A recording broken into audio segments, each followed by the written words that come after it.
예루살렘 성벽이 완성되어서 봉헌식을 하게 되었다. 사람들은 곳곳에서 레위 사람을 찾아내어 예루살렘으로 데려왔다.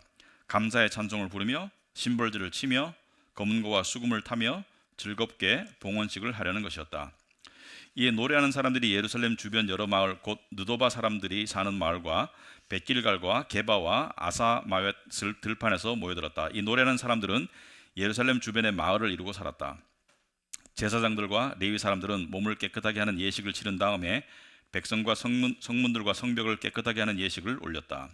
나는 유다 지도자들을 성벽 위로 올라오게 하고 감사의 찬송을 부를 큰 찬양대를 두 편으로 나누어 서게 하였다.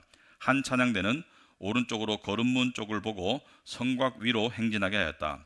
호세아가 이끄는 유다 지도자의 절반이 그들을 따르고 또 아사랴와 에스라와 무술람과 유다와 베냐민과 스마야와 예레미야가 따랐다. 그 뒤로 일부 제사장들이 나팔을 들고 따르고 그 다음에 스가랴가 따랐다. 그의 아버지는 요나단이요, 그 윗대는 스마야요, 그 윗대는 마따니아요, 그 윗대는 미가야요, 그 윗대는 삭구리요, 그 윗대는 아삽이다. 그 뒤로는 스가랴의 형제인 스마야와 아사렐과 말랄레와 갈랄레와 마야와 느다넬과 유다와 하나니가 하나님의 사람 다윗이 만든 악기를 들고 따랐다. 서기관 에스라가 그 행렬을 이끌었다. 그들은 샘문에서 곧바로 다윗성 계단 위로 올라가서 성곽을 타고 계속 행진하여 다윗궁을 지나 동쪽 수문에 이르렀다. 다른 한 찬양대는 반대쪽으로 행진하게 하였다.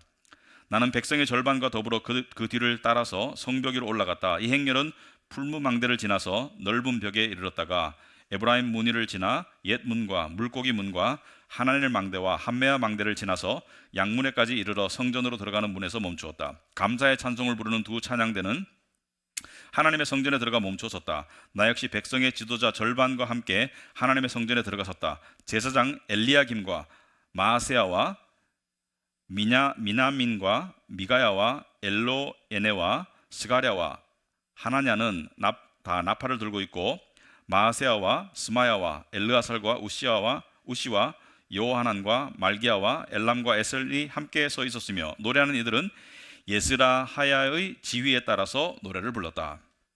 그날 사람들은 많은 제물로 제사를 드리면서 기뻐하였다. 하나님이 그들을 그렇게 기쁘게 하셨으므로 여자들과 아이들까지 함께 기뻐하니 예루살렘에서 기뻐하는 소리가 멀리까지 울려 퍼졌다. 아멘. 앉으시기 바랍니다. 우리 기도하도록 하겠습니다. 하나님 아버지, 오늘 저희들을 예배 자리로 불러주셨습니다. 이 예배는 하나님을 찬송하고 또 감사하며 또 하나님을 영화롭게 하는 것이 가장 주된 목적입니다. 또 더불어서 우리는 예배를 통해서 하나님으로부터 말씀을 듣고 또 지도를 받고 또 우리의 삶을 돌아보며 하나님의 고치심을 받는 그러한 치유의 시간이고 또 배움의 시간인 것을 잘 압니다. 하나님 아버지, 우리는 말씀을 듣고 잊어버리는 자가 되지 말게 하시고 말씀을 듣고 이것을 내 삶에 어떻게 순종하고 적용할지를 생각하는 그런 생활신앙으로 나아갈 수 있도록 주님 도와주시옵소서. 그리하여 우리의 가정과 우리의 관계들과 우리의 교회가 하나님이 원하시는 방향으로 나아가고 또 세워져서 하나님께 올려드릴 수 있도록 주님 도와주시옵소서. 예수님 이름으로 기도합나이다. 아멘.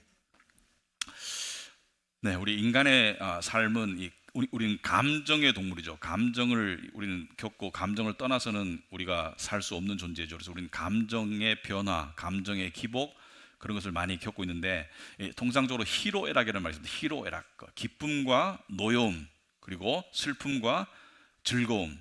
그래서 인간의 감정을 가장 잘 많이 대표하는 것이 기쁨과 노여움 그리고 슬픔과 즐거움이다. 그래서 희로애락이라는 말이 있는데요. 이 느헤미야 당시에 느헤미야와 귀환했던 그리고 그보다 10여 년 앞서서 에스라와 귀환했던 사람들이 함께 힘을 합쳐서 이 2달 가까이 겪은 감정의 변화를 보면 처음에는 두려움이었습니다. 그죠? 처음에는 두려움과 낙심이었죠. 그러니까 이방인들의 압제 속에서 성벽을 재건하려고 했을 때 그들이 위협하고 조롱하는 속에서 두려움과 불안감을 느꼈죠. 그 다음에 이들이 느꼈던 주된 감정은 살짝의 즐거움이 있었지만 주된 감정은 슬픔이었습니다. 그러니까 회개하는 슬픔. 하나님의 율법의 말씀을 듣고 죄를 깨닫고 회개하는 슬픔이 있었고요. 자, 오늘 12장에 와서는 기쁨이죠. 그죠? 기쁨의 감정이 있다. 그래서 오늘 12장 27절에 보시면은 이 예루살렘 성벽이 완성되어서 봉헌식을 하게 되었고요. 사람들은 곳곳에서 레위 사람을 찾아내어 예루살렘으로 데려왔다. 레위 사람을 데려왔다는 것은 예배를 드리기 위한 것이죠. 그 다음에 감사의 찬송을 부르며 심벌들을 치며 검은과 수금을 타며 즐겁게 봉헌식을 하려는 것이었다. 즐겁게 이 봉헌식을 하려는 것이었다. 기쁨을 준비하고 있고요. 그리고 기쁨을 누렸죠. 마지막 절 43절 오시면은 그날 사람들은 많은 제물로 제사를 드리면서 기뻐하였다. 하나님이 그들을 그렇게 기쁘게 하셨으므로, 여기서 그렇게는 더할 수 없는, 그러니까 형용사로 표현할 수 없는 그 수준의 레벨의 기쁨이었기 때문에 하나님이 그들을 엄청나게 기쁘게 하셨다는 것을 이야기하고 있고, 이들은 상당히 기뻤어요. 자, 그런데 우리가 감정을 느낄 때는 분명한 이유가 있습니다. 이유 없는 감정은 없습니다. 기질적으로 조금 우울하고 기질적으로 좀 낙천적인 사람이 있어도 이 극한 감정은 다 이유가 있죠. 왜 화가 나는지, 왜 슬픈지, 왜 기쁜지 다 이유가 있겠죠. 자, 이들의 기쁨의 이유는 뭐냐? 그러니까 오늘 본문에서 이들의 기쁨의 이유는 다 연결되어 있지만 한 단어로 표현하자면은 바로 봉헌 때문입니다. 봉헌. 봉헌이라는 단어를 잘 안 써요, 요즘에. 근데 27절 오시면은 예루살렘 성벽이 완성되어서 봉헌식을 하게 되었다. 봉헌이라는 단어가 나오고요. 끝에 보면 즐겁게 봉헌식을 하려는 것이었다. 그래서 이들의 즐거움, 이들의 기쁨의 원인은 봉헌입니다. 봉헌 때문에 이들이 기뻐하는 거예요. 자, 봉헌이라는 단어가 좀 생소한데 그 의미는 무슨 뜻이냐면은 존귀한 분에게 자기의 귀한 물질과 시간을 또는 노력을 정성스럽게 바친다. 이게 봉헌입니다. 그러니까 존귀한 분에게 자기의 귀한 것을 정성스럽게 바치는 것이 봉헌이다. 그래서 영어로는 dedicate 바치다, consecrate는 성스럽게 하다. 이 둘 다가 원어상의 의미가 들어있어요. 그러니까 존귀한, 성스러운 하나님께 자기의 귀한 것을 정성스럽게 바치는 것을 봉헌이라고 말하는데, 오늘 사건의 경우에는 이들이 성벽을 완공했죠. 이 완공된 성벽, 그러니까 자기들이 목숨 걸고 이룬 이 성벽을 하나님께, 존귀한 하나님께 바치는 것이 봉헌이다. 이들은 지금까지 엄청난 고통과 또 불안감과 그리고 이 생명의 위협과 이방인들이 계속 공사를 하면 죽이겠다 위협했었죠. 그리고 조롱했죠. 너희들이 할 수 있겠느냐. 그리고 내부 분열이 있었어요. 내적으로 우리가 할 수 없을 거야 라는 낙담하는 무리들이 있었죠. 그래서 이러한 모든 역경 속에서도 느헤미야의 믿음의 지도 아래에서 이 성벽을 50일 만에 완성하고, 그 다음에 율법책을 읽고 슬픈 회개 시간을 가지고 이제 이것을 하나님께 바치는 봉헌식을 하고 있는데, 일종의 예배 형식으로 진행되고 있고요. 그래서 거기에 관한 내용이 나와 있는데, 자, 가장 먼저 등장하는 대표적인 무리가 뭐예요? 27절 중간에 보시면 감사의 찬송을 부르며 심벌들을 치며 검은과 수금을 타며 즐겁게 봉헌식을 하려는 것이다. 이에 노래하는 사람들이 예루살렘 주변 여러 마을 쭉쭉쭉에서 모여들었다. 이렇게 되어 있죠, 그죠? 들판에서 모여들었다.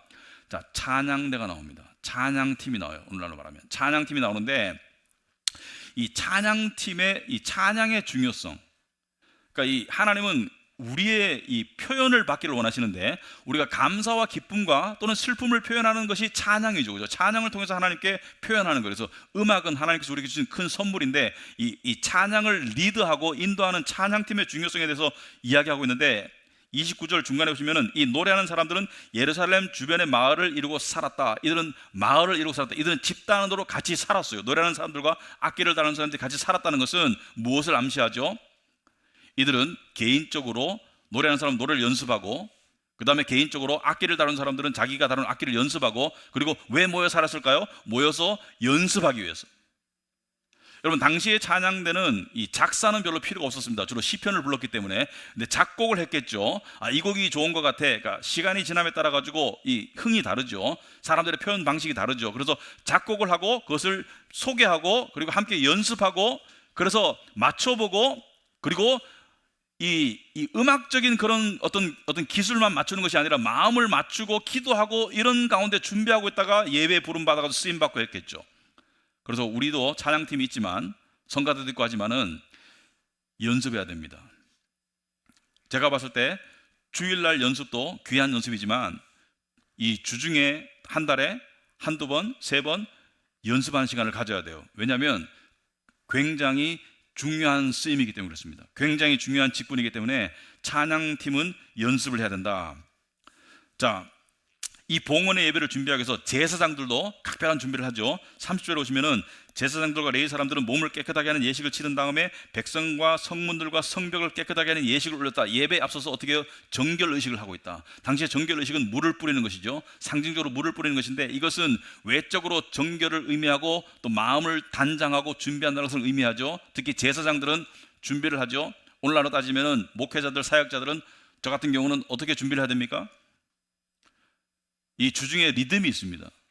그런데 토요일 날 되면은 이 토요일 날 되면은 조금 이렇게 세상의 자극으로부터 좀 멀어지고, 그러니까 뭐 TV나 이런 걸 좀 차단하고, 그리고 이 기도하고, 그리고 찬양 듣고, 그리고 이 몸도 좀 쉬고, 이렇게 해서 주일을 준비하는 것이 저의 일상인데, 예외가 있을 수가 있겠죠. 바쁠 때가.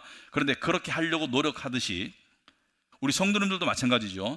정말 예배자들은 토요일 밤늦게 막 영화 보고 막 이렇게 무슨 막 그런 거 안 해요.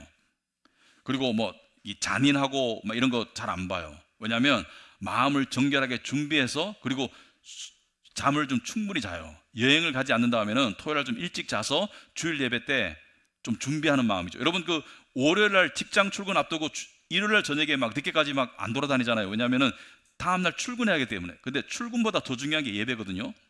그래서 예배를 준비하기 위해서 토요일을 굉장히 자기 나름대로 보내는 방식이 있더라고요.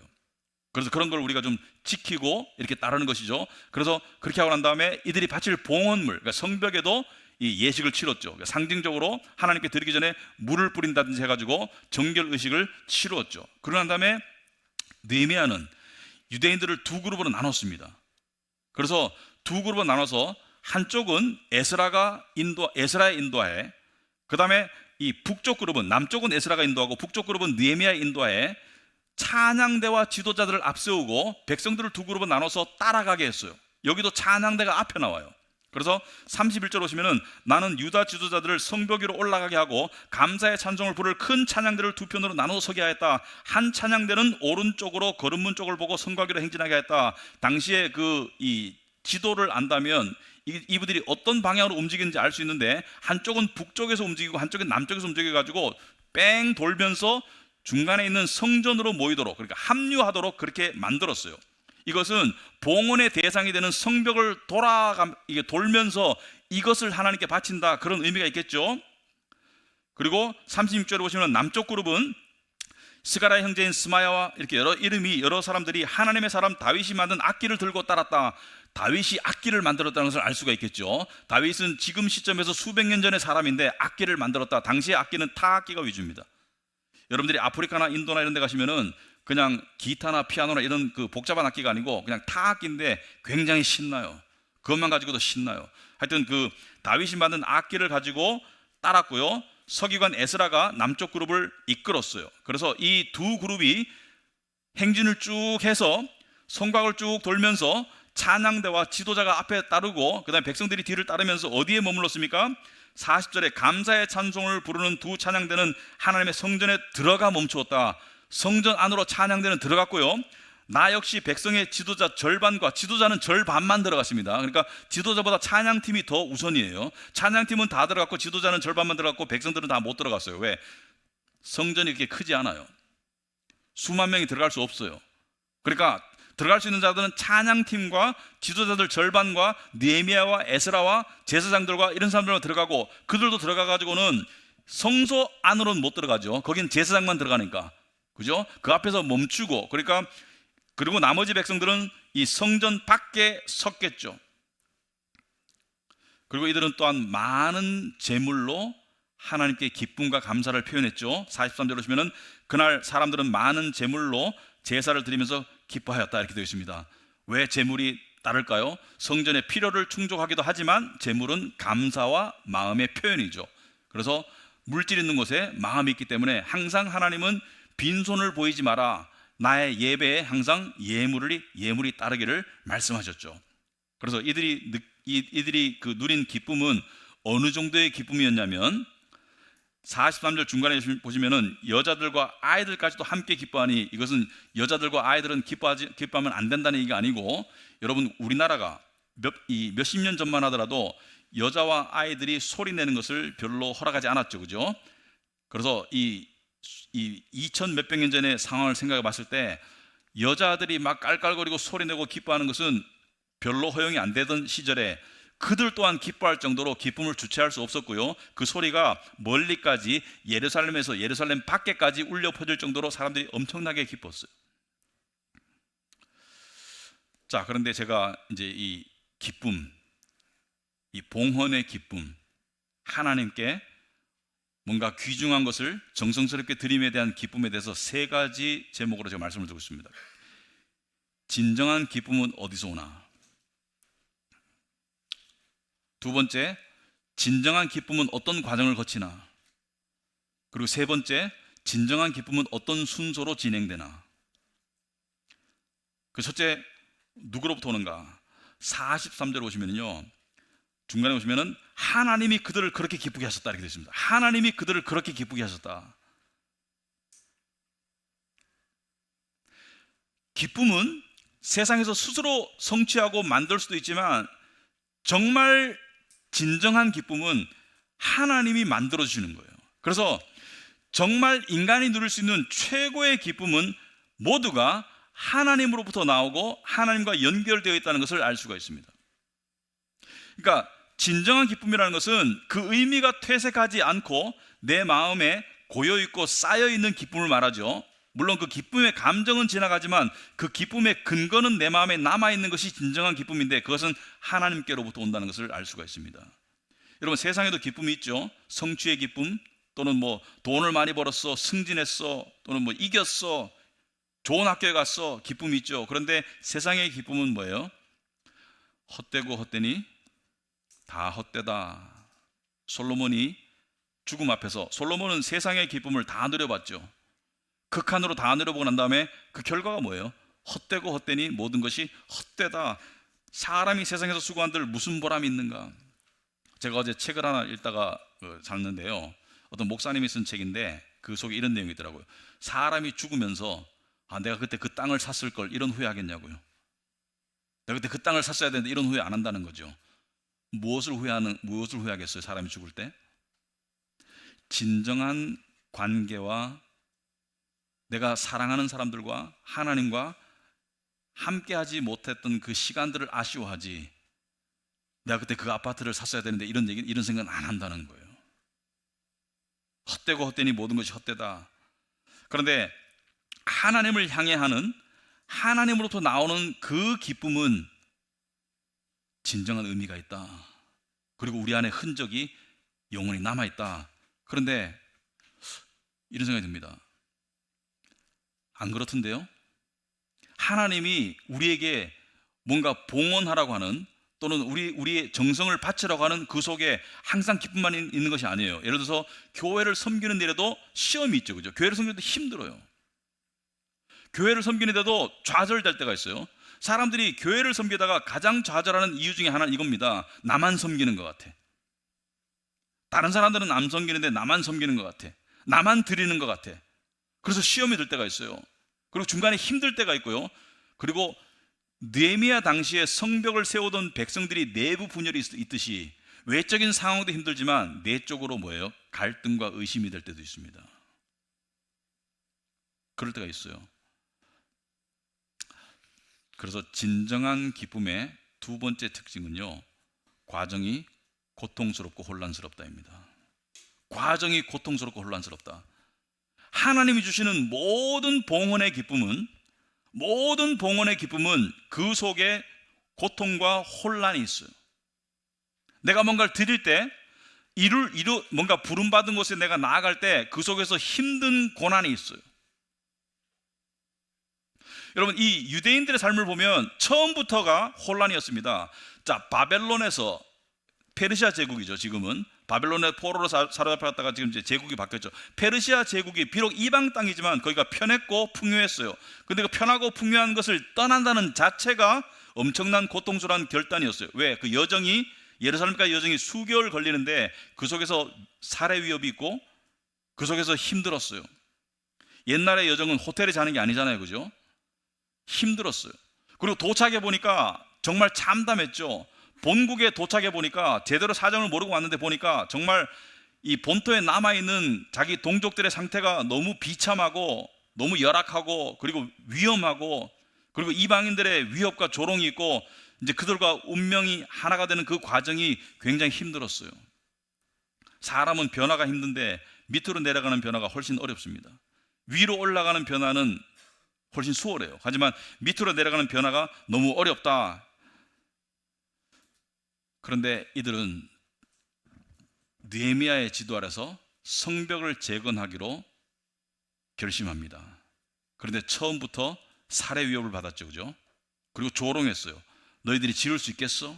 그리고 짓는다고 할 때 너희들을 죽일 거야. 이렇게 침략해서 죽일 거야. 살해 위협이 있었고요.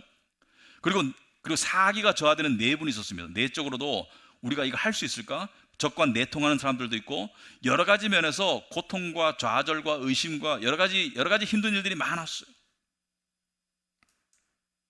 근데 그런 속에서 이들은 꾸준하게 밀고 나갔습니다. 이게 중요합니다. 꾸준함. 꾸준하지 않은 사람은 처음에 결단이 중요하고요. 근데 꾸준하게 밀고 나가지 않으면 하나님이 주시는 봉헌의 기쁨을 맛볼 수가 없어요. 봉헌은 이루어야 할 수 있는 거잖아요. 봉헌은 안 이룬 상태는 못 하는 거잖아요. 봉헌은 이루어야 하는 것이잖아요.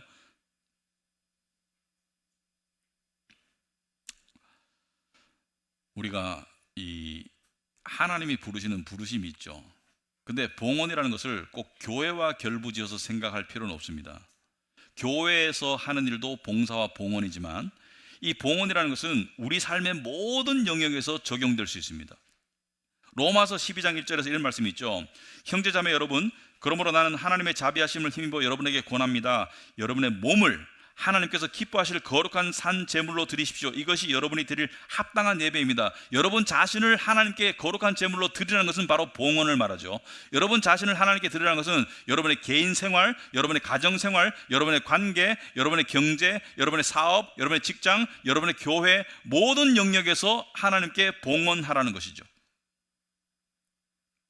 그래서 우리는 오늘 본문을 단지 교회를 세운다라는 것에서만 머물 것이 아니고 우리의 삶 전체에 적용을 해봐야 됩니다. 지금 여러분의 삶 속에서 하나님께서 세우기를 원하시는 영역이 무엇인가 생각해 봐야 됩니다. 그런데 중요한 원리가 있어요. 하나님께서 적당히 무너진 상태에서 세우라는 신호를 줄 때 세워야지 쉽게 세울 수가 있지. 그것도 어렵지만 완전히 깡그리 무너진 상태에서 세우기는 너무 어렵습니다. 무슨 말이냐면 이 유대인들이 느헤미야 당시 유대인들이 예루살렘에 갔어요. 그런데 당시의 상황을 보면 성벽이 다 무너진 게 아니에요. 군데군데가 무너졌기 때문에 이었죠. 성문이 불탔지만 성문을 만들어 끼울 수 있는 성벽은 존재했어요. 그런데 성벽이 다 무너졌었다?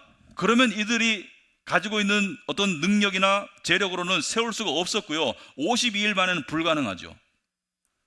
성벽의 흔적이 남아있었기 때문에 할 수 있었던 거죠. 그러니까 깡글이 다 무너지고 흔적도 없이 사라진 다음에 새로 세우기는 너무 어려워요. 근데 우리 인생에 많은 부분이 그렇습니다. 어떤 부분이 무너지고 있어요. 하나님이 원하시는 방향으로 세워져야 되는데 무너지는 부분이 있을 겁니다. 그런데 그냥 두면 어떻게 돼요? 여러분, 사람이 살지 않는 집은 그대로 보존되나요? 아니면 썩어가나요? 사람이 살지 않는 폐가는 썩어갑니다. 그러니까 그대로 두면 썩어요. 우리 많은 부분이 있습니다. 이빨 안 닦고 그대로 두면 이빨이 썩어요. 음식을 안 먹어도 썩습니다. 그렇듯이 그대로 둬서는 안 되는 부분을 하나님께서 하나님의 합당한 뜻에 맞도록 세워라라고 하나님께서 신호를 주실 때 그때 결단하고 그때 고통이 따르더라도 세우는 쪽으로 나아가는 것이 하나님을 순종하는 것이고 그 사람에게 나중에 봉헌의 기쁨이 주어진다고 생각합니다. 추상적인 얘기를 제가 예를 하나 들어 설명을 해드리자면 하나님이 세우라는 것 중에 중요한 것이 가정입니다. 가정. 여러분 생각해 보세요. 제가 이번 주가 결혼 30주년이었습니다. 화요일 날이 30년 살았습니다. 강산이 3번 변했어요. 30주년을 맞았는데 저희가 이 결혼했을 때 처음에 결혼하면 선물들을 주잖아요. 근데 선물을 보면 여러 가지 선물이 있죠, 그죠? 근데 지금은 다 이제 이사나라 없어졌는데 그때 받은 선물 중에 저한테 계속 찔림이 된 선물이 하나 있어요. 선물은 좋은 건데 저한테 찔림이 되는 선물이 하나 있었는데 하나 이쁜 액자였어요. 액자인데 거기에 글이 써 있습니다. 그리스도의 향기가 나는 가정을 이루시기 바랍니다. 이런 그리스도의 향기가 나는 가정을 이루시기 바랍니다. 결혼했는데 그리스도의 향기가 안 나요. 처음에 한 몇 년 동안 그리스도의 향기는커녕 악취가 나요. 왜냐하면 저는 조금 경상도죠, 또 가부장적이죠, 장남이죠, 또 한성격하죠. 그러니까 집사람이 힘들었죠. 근데 뭐 저만 잘못했다는 얘기는 아니에요. 오해하지 마세요. 항상 사고는 쌍방 책임이지 뭐 제가 이렇게 그냥 목사니까 겸손하게 말한다 해가지고 저 혼자 잘못했을 거예요. 그러면 곤란해요. 그럼 곤란해요.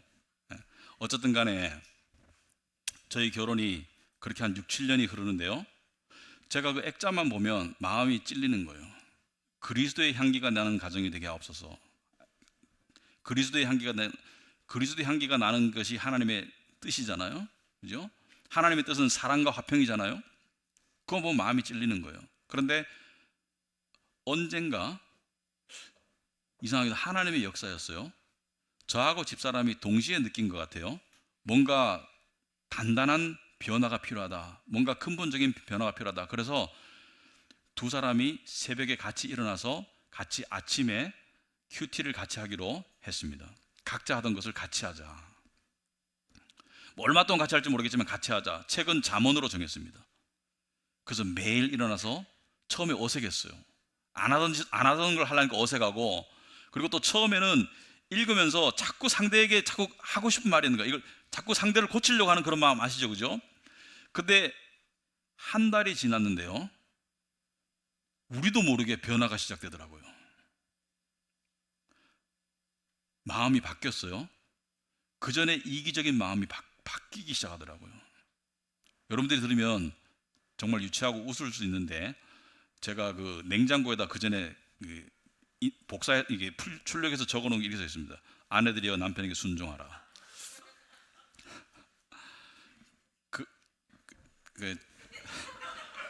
30년 전에 30년 전이니까 이해해 주세요. 좀 그렇게 살았던 시절이 있습니다. 그런데 그 다음에 저한테 들어오는 말씀이 뭐냐면은 남편들이여 아내를 자기 몸처럼 사랑해라. 그 말씀이 더 들어오더라고요. 그리고 그 뒤에 그 획기적인 계기 뒤에 저희 결혼 생활이 완벽하진 않았지만 점점 더 완성되어 갔어요. 좋은 쪽으로 세워져 갔어요. 그래서 이번 결혼 30주년을 맞이하면서 두 가지 생각이 들더라고요. 첫째는 언제 마지막으로 싸운지 모르겠다. 두 번째는 모든 게 하나님의 은혜다. 하나님께 감사하다. 그런 생각이 들었습니다. 가만 생각해 보면요, 그때 그런 세워야 되겠다는 그런 결단과 그런 어떤 하나님을 향한 그런 하나님의 인도하심이죠. 거기를 향한 순종이 없었으면 지금의 제가 있을 수 있겠습니까? 지금 제가 목회를 할 수 있겠습니까? 못하는 거예요. 목회를 못하는 거예요. 그때 우리 사이가 그렇게 변하지 않았으면은 못하는 거예요. 그리고 감사하게도 무슨 뭐 이혼을 한다든지 그렇게까지 망가지지는 않았어요.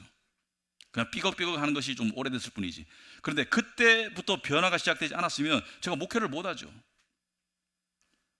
그런데 제가 지금 하고 싶은 말은 뭐냐면은 하나의 예를 들어드린 것인데, 우리의 삶 속에서 하나님이 세우기를 원하시는 부분이 분명히 있어요.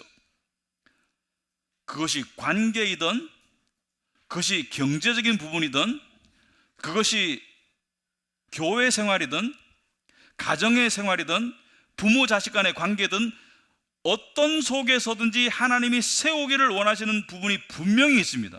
없으면 그거 사람 아니에요. 없으면은 그거는 사람이 아니에요. 왜냐하면 우리는 늘 부족하기 때문에 하나님이 세우기를 원하는 부분이 있는데, 그것을 하나님이 원하시는 뜻 가운데로 나아가는 것이 저는 봉헌의 과정이고, 그 과정은 고통과 혼돈이 따른다. 하다가 그만두고 싶고 멈추고 싶을 때가 있다. 그러나 멈추면 안 된다. 끝까지 밀고 나가야 된다 생각합니다. 얼만큼 망가졌든지 얼만큼 절망적이든지 중요하지 않습니다. 하나님은 기적을 이룰 수 있는 분입니다. 하나님은 살릴 수 있는 분이에요. 자, 그리고 이 하나님이 주시는 진정한 기쁨에는 하나님으로부터 와야 되고 고통의 과정이 있고요. 세 번째, 순서가 정해져 있습니다. 순서가 정해져 있어요. 항상 고통 뒤에 기쁨입니다. 기쁨이 먼저 주어지지 않아요. 항상 고통 뒤에 기쁨입니다. 여러분, 우리가 믿는 기독교의 진리는요, 고통의 과정을 거친 기쁨이지 고통의 과정이 생략된 기쁨은 없어요. 진정한 기쁨은, 하나님이 주시는 진정한 기쁨은 고통의 과정을 항상 수반하기 때문에 고통의 과정을 없이 기쁨으로 간다. 그것은 하나님의 기쁨을 원하지 않는 거예요. 예를 들어서 우리가 믿는 십자가의 복음은 구원의 기쁨이죠. 그러나 예수님께서 우리에게 구원의 기쁨과 부활의 승리를 주시기 위해서 거친 과정은 고통과 수치였습니다. 엄청난 고통과 수치였죠. 십자가의 죽으심, 낮아지심, 부서지심, 수치당하심, 그 고통의 엄청난 과정을 거치고 난 다음에 부활의 기쁨이 왔죠. 그래서 예수님께서 사람은요, 고통 없는 기쁨을 원해요. 누구라도. 그냥 아픔 없는 기쁨을 원하는데, 여러분, 수술의 아픔이 있어야지 회복의 기쁨이 있고, 모든 인생 이치가 그렇습니다. 이를 악물고 하는 공부의 아픈 과정이, 고통스러운 과정이 있을 때 합격이 있는 것이지 그거 없이 되는 게 어디 있어요? 없습니다. 그래서 예수님께서 제자들은요, 메시아가 오면 그냥 고통이 없는 기쁨이 올 줄 알았는데 예수님께서 뭐라 했어요? 아니야, 고통의 시간이 올 거야. 그런데 너무 슬퍼하지 마. 그러면서 하신 말씀이, 십자가에 가시기 전에 요한복음 16장 21절에 여자가 해산할 때에는 근심에 잠긴다. 진통할 때가 왔기 때문이다. 아이 낳는 것도 똑같죠. 아이 낳는 고통의, 엄청스러운 고통의 진통의 과정 뒤에 아이가 태어나죠. 그러나 아이를 낳으면 사람이 세상에 태어났다는 기쁨 때문에 그 고통을 더 이상 기억하지 않는다. 기쁨이 너무 크기 때문에 고통은 이제 잊어버릴 수 있는 것이죠. 기쁨이 너무 크기 때문에. 이와 같이 지금 너희가 근심에 쌓여 있지만 좀 이따가 예수님이 잡혀가실 것이고 십자가에 죽으실 것이고 근심에 쌓여 있지만 내가 다시 너희를 볼 때에는 너희의 마음이 기쁠 것이며 그 기쁨을 너희에게 빼앗을 사람이 없을 것이다. 아멘. 이게 우리가 믿는 십자가의 복음입니다. 고통 없는 기쁨이 없습니다. 섬김은 고통이 따라요. 하지만 그 뒤에 기쁨이 옵니다. 여러분, 우리 구원도 마찬가지죠. 여러분, 구원받을 때, 용서의 은혜를 받을 때 그냥 바로 받았나요? 아니죠. 죄를 깨닫는 고통이 있었죠. 죄를 깨닫는 고통 뒤에 구원의, 용서의 기쁨이 주어지는 것이죠. 사람을 알아갈 때도요, 사람이 가까워질 때도 오해와 또 넘어야 될 고통의 벽이 부서지고 난 다음에 가까워지는 것이지 그냥 저절로 가까워지는 사람은 없습니다. 그냥 저절로 가까워지는 것 같아도 항상 가다 보면 중간에 벽이 생겨요. 여러분, 하나님이 우리 교회에게, 느헤미야 당시에 유대인들에게 하나님이 하신 명령은 뭐예요? 성벽을 세워라. 오늘 우리 교회에게 하시는 하나님의 명령은 뭘까요? 하나님 뜻은 뭘까요? 예수님께서 건축을 하라 이렇게 말씀하셨나요? 아니죠. 뭘 말씀하셨나요? 너희가 하나가 되어라. 너희가 하나가 될 때 나도 너희 안에 함께 거할 것이다. 그리고 너희가 하나가 되어 사랑하면 모든 사람이 너희가 내 제자인 줄 알 것이다. 그래서 하나님께서 가장 원하시는 것은 첫째, 진리와 사랑 가운데 하나가 되는 것. 진리 없는 하나됨은 필요 없습니다. 진리 없는 하나됨은 북한도 할 수 있어요. 이단도 할 수 있어요. 진리 가운데 하나가 되어라. 사랑 가운데 하나가 되어라. 하나가 되라는 것인데, 이 하나가 되는 것이 바로 기쁘게 즐겁게 된다는 것은, 그거는 있을 수 없는 일이에요. 그거는 가정 속에서의 부부 관계도 마찬가지고 교회에서의 교우 관계도 마찬가지고, 하나가 된다는 것은, 우리를 돌로 비유하자면 우리가 돌들인데요, 돌들이 모여 있어요. 우리가 영어로 이제 성경 속에 우리가 산 돌들이라고 그러잖아요. 그죠? 너희가 산 돌들이다. 근데 돌들이 모여 있는데 돌이 어떻게 하나가 돼요? 돌이 하나가 안 되면 계속 부딪혀요. 아파요. 근데 돌이 하나가 될 수 있는 방법은 뭐예요? 부서져서 모래가 돼야 되죠. 부서져서 모래가 안 되면 하나가 되지 않습니다. 그래서 잘 보세요.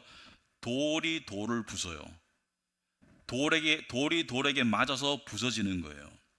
여러분의 삶 속에서 여러분이라는 여러분의 자아라는 그 돌을 부수기 위해서 하나님은 주변에 많은 돌들을 들어 쓰시는데, 어떤 돌은 분별할 줄 알아야 됩니다. 어떤 돌은 악한 돌이 있습니다. 악한 돌이 여러분들을 부수려고 하는 것은 여러분들이 믿음으로 극복해야 되지만, 하나님께서 여러분의 삶 속에서 이상한 성격, 또 이상한 말, 그런 어떤 돌들을 사용하시잖아요.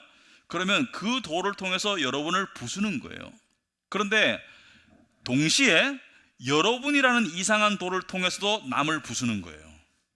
그래서 여러분과 저의 삶에 우리를 힘들게 하는 돌들이 있으면 그것은 하나님께서 우리를 부수기 위해서, 그 부수는 고통의 과정을 위해서 들어서시는 아주 귀한 존재들이기 때문에 감사함으로 받아들여야 됩니다. 믿음으로.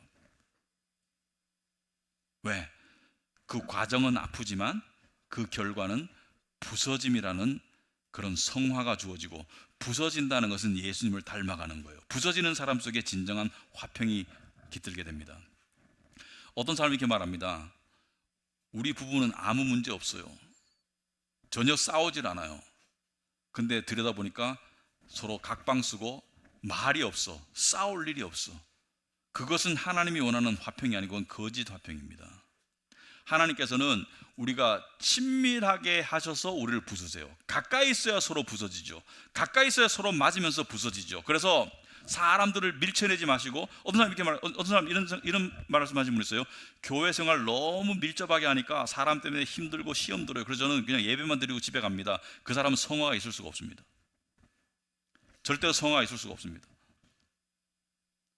그래서 집에 방이 2개 있더라도 부부는 항상 한 방에서 부딪혀야 됩니다. 방이 2개 있다고 서로 딴 방 들어가면은 부딪힐 일은 없겠죠. 그렇지만 하나가 되지는 못해요. 그래서 하나님이 주신 그 과정을 받아들일 줄 아는 것이, 그것이 순종이고 그것이 진정한 봉헌으로 가는 길입니다. 그 진정한 성화로 가는 길이고요. 지금 여러분의 삶에 어떤 하나님의 뜻이 있는가 한번 생각해 보시기 바랍니다. 하나님이 여러분을 어떻게 부수기를 원하시는가? 억울할 때가 있죠. 억울하죠.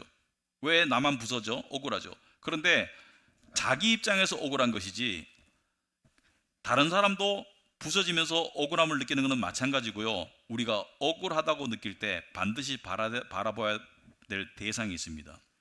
예수 그리스도. 예수님만큼 부서진 분이 어디 있어요? 예수님만큼 낮아지신 분이 어디 있어요? 예수님만큼 수치를 겪으신 분이 어디 있어요? 모두가 부당하게 100% 그렇게 하실 아무런 아무런 의무나 아무런 이유가 없으신 분께서 그토록 부서지심으로 말미암아 우리가 하나님과 하나가 되었죠. 그래서 그분이 뭐예요? 나를 따르라. 십자가를 지고 나를 따르는 것은 뭐예요? 너도 부서지라는 거예요. 어떤 사람은 안 부서지려고 발버둥 쳐요. 안 부서지려고 발버둥 치는 사람이 자존심이 세 보이지만 사실은 속으로 엄청나게 힘들어요. 왜냐하면 병이 있는데 수술 안 받고 계속 있으면 그 안에서 안 아프겠어요? 근데 하나님께서는 수술의 칼을 갖다 대시죠. 아픔의 칼을 갖다 대세요. 사람이나 환경을 통해서. 그래서 우리의 환부를 갈라요. 왜? 그 안에 병을 고쳐주기 위해서. 고침받지 않고 남아있으면 그대로예요. 제가 옛날에 비즈니스를 할 때 직원이 수십 명 있었는데 항상 한두 세 명은 제 마음에 안 들어. 근데 저 사람만 없으면 정말 직장이 너무 행복할 것 같아. 그런데 어느 날 그 사람이 그만두는데, 아싸 그만두는구나. 그런데 하나님께서 똑같은 사람을 또 보내세요. 나중에 깨달았습니다. 그 사람을 통해서 저를 부수시려는 거예요. 그래서 제가 부서지고 나니까 그런 사람이 더 이상 안 와요. 그리고 또 다른 사람이 와요. 이러한 과정 없이 우리가 하나님을 알아갈 수가 없습니다. 그래서 자아가 부서지는 것만큼 힘들고 희귀한 일이 없지만, 자아가 부서지지 않고 예수 그리스도를 닮아갈 수 없고요. 자아가 부서지지 않고 내 가정, 내 교회 화평하게 만들 수 없습니다. 그래서 자아가 부서지는 그 힘들고 불편한 과정을 잘 받아들이는 사람이 정말로 나중에 봉헌의 기쁨을 맛볼 수 있는 사람입니다. 여러분, 우리는 이 세상에서 문제 없는 삶을 원합니다. 고통 없는 삶을 원해요. 때로는 내가 왜 이런 고통을 당해야 돼? 이렇게 말하는 사람이 있어요. 죄인이잖아요. 그리고 이 세상이 천국이면 다음 세상은 지옥입니다. 다음 세상이 천국인 사람은 이 세상이 지옥 같은 사람이에요. 제가 말하는 지옥 같다는 것은 천국에 비교할 때, 이 세상에서 힘든 과정을 겪은 사람이 천국으로 들어가는 사람들이에요. 왜냐하면 하나님은 사랑하는 자들을 징계하시거든요. 구원으로 부르신 자들을 징계하거든요. 징계가 없으면 하나님이 내 아버지가 아닌 거예요. 징계를 누구를 통해서? 상황과 사람을 통해서 징계하시는 거예요. 왜 나에게만 이렇게 힘든 일이 있습니까? 그 이유는 내 안에 고침받아야 될 부분이 있기 때문입니다. 100% 맞아요. 부당한 고난은 거의 없습니다. 그래서 우리 안에 하나님께서 불신앙을 신앙으로 바꾸고, 교만을 겸손으로 바꾸고, 자기 중심을 하나님 중심, 이타적으로 바꾸기 위해서 하나님께서는 우리를 부수어 가신다. 그리고 또 나를 들어서서 다른 사람들을 부수어 가세요. 그래서 빨리 부서지는 사람들이 화평한 길로 가게 되어 있습니다. 가정이건 교회건 간에 그런 삶으로 나아가는 우리 모두가 되기를 축원합니다. 기도하겠습니다. 하나님 아버지, 참으로 저희들이 하나님의 말씀을 통해서 다시 한번 배우고 깨닫습니다. 하나님 앞에 겸손히 우리 자신을 내어드리기를 원합니다. 하나님의 그 부수시는 손길은 우리를 향한 보복의 손길도 아니고, 우리를 죽이려는 손길도 아니고, 바로 의사처럼 우리를 살리려는 손길입니다. 그것이 내 주변 사람들, 가까운 가족, 또 교회 친구들 위해서 주어질 때 그 속에서 하나님의 뜻을 빨리 발견하고 부서지도록 도와주시옵소서. 그리하여서 정말 하나님이 원하시는 그런 영혼과 그런 가정과 그런 교회를 만들어서 하나님께 올려드리는 봉헌의 기쁨을 맛볼 수 있도록 주님 도와주시옵소서. 예수님 이름으로 기도합나이다. 아멘.